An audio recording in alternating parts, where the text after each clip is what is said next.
Here I have Peugeot 3008 and let me show you how to configure units of measurements in all Peugeot cards. So at the very beginning, let's start by using the home screen. You can use the home button under the screen to open this main menu.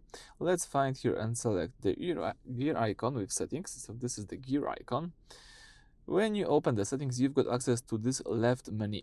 Let's scroll down here and select here system.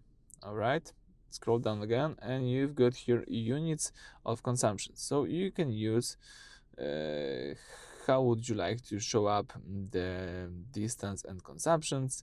For example, it could be liters per 100 kilometers. This is the standard metric system used in most of Europe. You can use also the kilometers per liters, so also metrics, but more commonly used in Italy or Brazil.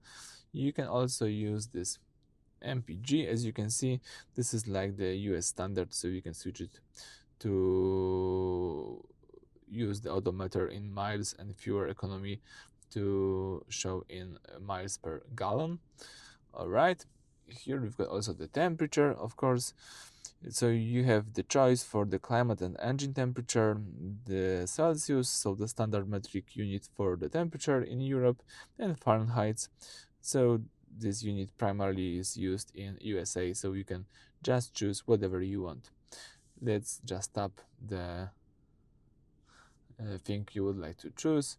Of course, if you tap it, you need to wait like 3-4 seconds to card to load the new units. Alright, so that's it for this video. Thank you for watching. Please subscribe to our channel and leave thumbs up.